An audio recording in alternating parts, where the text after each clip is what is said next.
China അതിർത്തിയോട് ചേർന്ന് India നിർമ്മിച്ചിട്ടുള്ള തന്ത്രപ്രധാനമായ ആദ്യ ഹൈവേ എയർ സ്ട്രിപ്പ് പ്രധാനമന്ത്രി നരേന്ദ്രമോദി ഉദ്ഘാടനം നിർവഹിക്കും.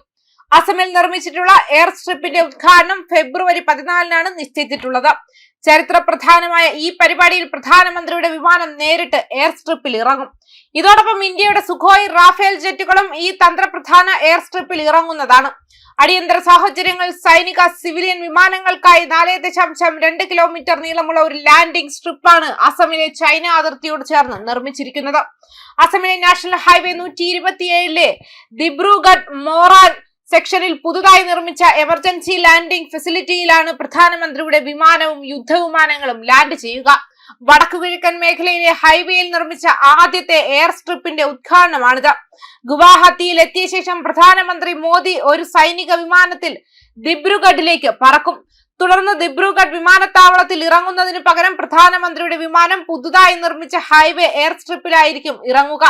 പ്രധാനമന്ത്രിയുടെ വിമാനം ലാൻഡ് ചെയ്തതിനു ശേഷം ഇന്ത്യൻ വ്യോമസേനയുടെ സുഖോയ് റാഫേൽ ജെറ്റുകൾ ELF-ൽ ഇറങ്ങും. ഈ പ്രദർശനം ഏകദേശം 30 മുതൽ 40 മിനിറ്റ് വരെ നീണ്ടു നിൽക്കുമെന്നും അസം മുഖ്യമന്ത്രി ഹിമന്ത ബിശ്വ ശർമ്മ അറിയിച്ചു. ആളുകളുടെയും മൃഗങ്ങളുടെയും പ്രവേശനം തടയാൻ റോഡിന്റെ ഇരുവശത്തും സുരക്ഷയുടെ നിർമ്മാണവും പൂർത്തിയായതായി അസം മുഖ്യമന്ത്രി അറിയിച്ചു. അതേസമയം വ്യാപാരവുമായി ബന്ധപ്പെട്ട ആശങ്കകൾ പരിഹരിക്കുന്നതിനുള്ള വഴികൾ ഇന്ത്യയും ചൈനയും ചൊവ്വാഴ്ച ചർച്ച ചെയ്തു.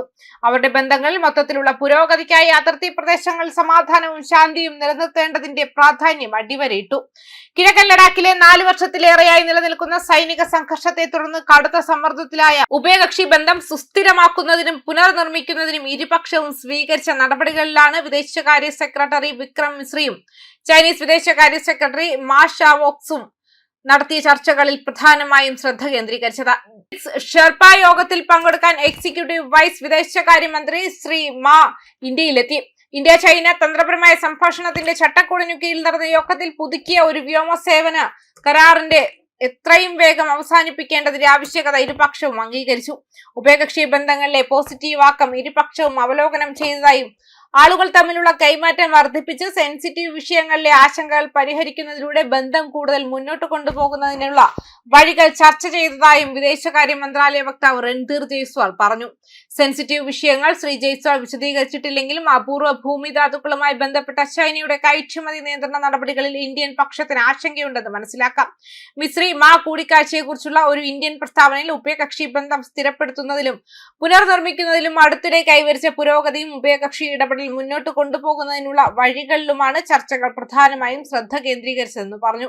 ഉഭയകക്ഷി ബന്ധങ്ങളിലെ മൊത്തത്തിലുള്ള പുരോഗതിക്ക് അതിർത്തി പ്രദേശങ്ങളിൽ സമാധാനത്തിന്റെയും ശാന്തതയുടെയും പ്രാധാന്യം ഇരുപക്ഷവും അടിവരയിട്ടു. ഉഭയകക്ഷി വ്യാപാരവുമായി ബന്ധപ്പെട്ട പ്രശ്നങ്ങളും ആശങ്കകളും സമീപിക്കുന്നതിന് രാഷ്ട്രീയവും തന്ത്രപരമായ ദിശയിൽ നിന്നും മുന്നോട്ട് പോകേണ്ടതിന്റെ ആവശ്യകത ഉൾപ്പെടെ തങ്ങളുടെ നേതാക്കൾ നൽകുന്ന മാർഗനിർദ്ദേശങ്ങൾ നടപ്പിലാക്കുന്നതിനുള്ള പ്രതിബദ്ധത അവർ ആവർത്തിച്ചു എന്നും അതിൽ പറയുന്നുണ്ട്.